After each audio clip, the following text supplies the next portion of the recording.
Well, hey, being at Les Murakami Stadium, somebody asked me that. What's your, most memorable thing, of being in Hawaii since you've been here, 3 years, and the fans. I mean, and not only here at Les Murakami Stadium where it just rocks, and it gets to the 7th, 8th, and 9th, and it's just this unbelievable vibration.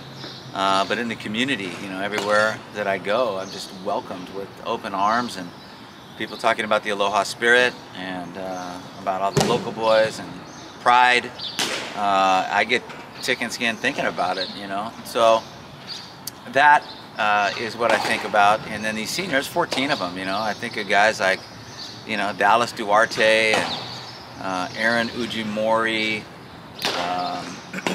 Tyler Dyball, Stone Meow, Ty Atkins, Nigel. I mean, it's just guys that, we started this thing 3 years ago, under duress, just, trying to keep our heads above water. We're 8-16, 2-6, and then all of a sudden we have that magic.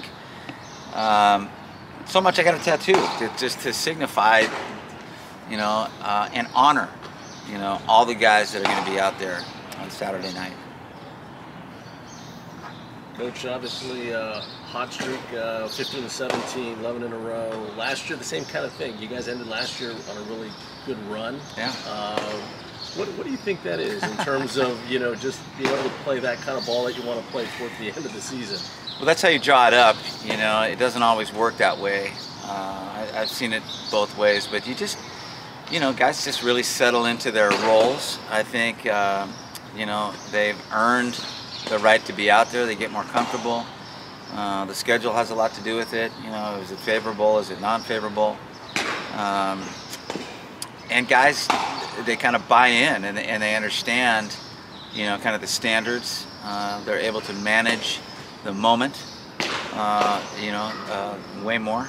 And, follow the rules is what, a very consistent message. And I just think that, with development being the #1 thing in our program, guys get better, as the year goes, and they just play more baseball, they get more experience, and I think that's really the key. Seems like they also become more versatile. I mean, you look at Connor Harrison, sets the relief appearance records, the great starts, then comes back and relieves. Dallas, you have back out in the outfield, Braden Mark starting. It seems like that's kind of a goal, to make baseball players as opposed to just making specialists? Yes, I think it's from a position player standpoint, these guys are ballers, they're baseball players, we teach them, we talk about, any coach anywhere you go says, hey, have you ever played catcher? Sure, I play catcher all the time. You play left field, center field for a bit. Yeah, good. Versatility, you've seen how valuable they are in the big leagues, and a guy like Dallas can do a bunch of different things. I look at Elijah Iquez, can play anywhere in the infield. Kyson Donahue's a Super U type of guy. So all of our guys are interchangeable, usually. And then the pitching thing, I've always thought, I just never bought into, being a starter or a reliever. You're on a slab, and, you're trying to execute a pitch. So I don't know what that has to do with being a starter or reliever, other than, your preparation mentally and your preparation physically. But once you stand out there, it's about delivering a pitch. Some guys bounce back better than others. Alex Giroux and Connor Harrison are great examples of that. Blaze Pontes, I remember, was a great example of that. So, I mean, it's just an individual thing, but the game remains the same. Was it fun then coaching at Suki that last game where he was the DH, but you had to get him warmed up for the pitch and back to DH?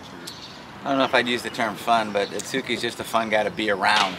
And spending all those years at private schools where we had two-way guys every year. I mean, I remember Josh Romansky and Louis Lekic and Kevin Reese and Troy Conyers. You learn how to manage it, and they make that last out. They jog down there. They get a little bit hot. And you have to really manage, how that thing's going. Same thing during the week. Do you start them on a Saturday? So, I mean, I think we have a lot of experience on that. We talk about that before the game, how we're going to do that. You just have to be a little bit more specific, with their role in terms of preparation. We know how emotional senior weekend is for the players. How emotional is it for you as a coach? It's always emotional. Senior day or night or weekend here in Hawaii is nothing like anywhere else, you know. And I found that out the first time, you know, with Scotty Scott and Cole Cabrera and Kid and all these guys, Andy Archer, you know. It's just like this huge party. The field seemed like there's 1,000 people on it, and I had 50 lays on, you know, and it's just this celebration, you know. And it's always emotional, you know. I'm just so happy for these guys, and so proud, you know, that they have been able to get a college degree, which is going to open doors for them the rest of their lives, which is what we're all about in higher education. Where it really hits me, though, is the first team meeting the next year.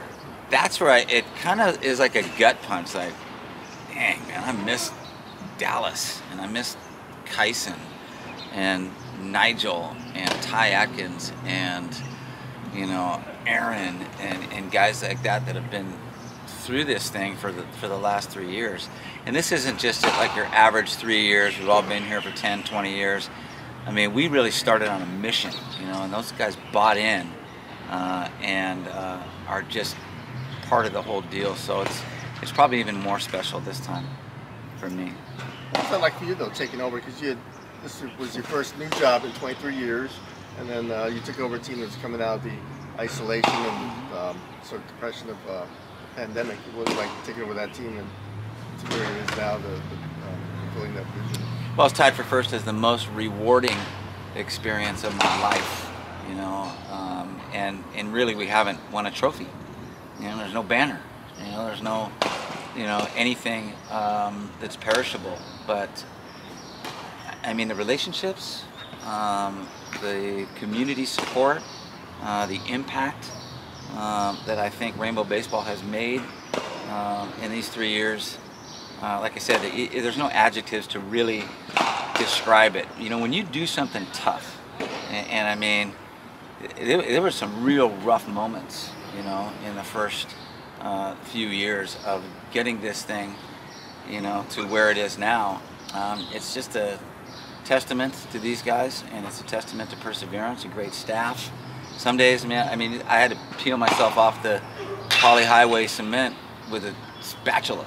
You know, I felt like one of those frogs, you know, that you see sometimes. I shouldn't probably say that, right? But I know that's you know, I'll probably get some emails on that. But and then other days you're just, I mean, you're riding high in the saddle, you know, and that's kind of like life, you know. It just mirrored that, and I think we broke through in a big way with all of the things that we've accomplished, especially to see our young people, you know, on senior day.